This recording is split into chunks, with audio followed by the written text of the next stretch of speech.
இப்போ இலங்கையில் இருக்கக்கூடிய அரசியல் கட்சிகள் நிறையவே இருக்குது. இப்போ இந்த இளம் சமுதாயத்தை வந்து பார்த்தீங்கன்னு சொன்னால், ஃபார் எக்ஸாம்பிளுக்கு நான் உட்பட தமிழகத்தில் நடக்கிற அரசியலை திரும்பி பார்க்குறோம். ஆனால் இலங்கையில் நடக்கிற அரசியலை திரும்பி பார்க்கறது கிடையாது. காரணம் இங்கே வந்து அந்த அரசியல் கோட்பாடுகள் எதுவுமே இல்லாமல் நடந்துட்டு இருக்கு. ஃபார் எக்ஸாம்பிளுக்கு இப்போ செந்தமிழன் சீமான் அவங்களோட ஸ்பீச் எல்லாம் வந்து இளம் தலைமுறை வந்துட்டு விடிய விடிய வீடியோவாக பார்த்துட்டு இருப்பாங்க. ஏன்னு சொன்னால் அவங்க அரசியல் கோட்பாடோட வந்து பேசுறதுனால அப்படி பேசிட்டு இருக்கிறதுனால பார்க்குறோம்.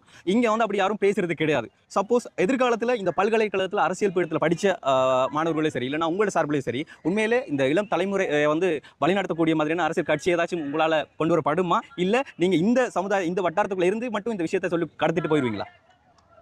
நாங்கள் ஒரு காத்திரமான இளையோருக்கான ஒரு குரலாக ஒலிக்கக்கூடிய வகையிலே பல்கலைக்கழக மாணவர் சமூகமாக செயல்பட்டுக் கொண்டிருக்கின்றோம்.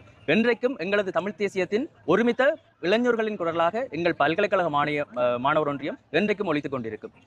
அந்த வகையிலே இந்த இளையோர் அரசியல் பேசவில்லை என்ற குற்றச்சாட்டு தொடர்ச்சியாக முன்வைக்கப்பட்டுக் கொண்டிருக்கிற குற்றச்சாட்டு. அதனை வந்து இந்த ஈழத்து அரசியல் என்று நாங்கள் பார்க்க போனோமானால், எங்களுக்கு நடந்த அநீதிகளுக்கு பிற்பாடு இளையோரை அரசியல் பேச விடாமல் தடுக்கும் சக்திகள் நிறைய எங்களிடையே இருந்து வண்ணம் இருக்கின்றன.